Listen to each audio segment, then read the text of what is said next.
And there was one day that we were talking, and we were sitting on a curb, and she started crying so hard, and she said, on the second day of this trip, we were in the jungle, staying in a little different house. And she said, on the second day of the trip, I was having the hardest day ever. And I looked out the window and I could see stars. And I said, God, if you see me right now, can you just show me a shooting star? And she said, I waited up all night. I waited up all night to see a star.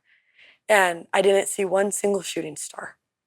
And then the next day, I decided that maybe I would try again. And maybe God just waited one day. Or maybe today, God would see me and I could see my shooting star. And she paused and she was just crying and crying and crying. And then I started realizing what had happened on that trip. And every single night she was not avoiding a bedtime. Every single night she was showing up on the same front porch to see if she could see any sign that God knew her. And it was cloudy and polluted. And in my head, I thought, oh no, she is never going to see a shooting star. But every single day, she still showed up on the porch. And even though it was polluted and even though it was cloudy, she still thought God could still send me a star tonight. And she would show up on the porch night after night after night.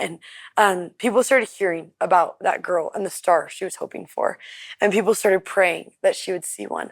And there was one day she woke up, it was near the end of the trip, and she told herself, if God doesn't answer me today, he must not care about answering prayers. So let me try to pray for a few other things.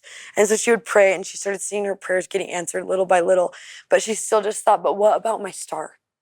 Why has he not sent me a shooting star? And that night, I was headed to bed and all the girls were sitting out on the front porch. Not just her this time, it was everyone. And I looked up and it was the first night that we could see stars. And the girl that was sitting next to her leaned over and said, hey, do you want me to teach you how to find a shooting star? And she said, yeah. And I listened to that girl teach her how to find a shooting star in the sky. And a few minutes later, I just heard, I was a little bit far away and I just heard everyone get so excited. And then I saw her, that girl who had been praying for days and days and days for a shooting star, just weeping on the porch in the middle of the Dominican Republic, because God reminded her that she was seen and known by him.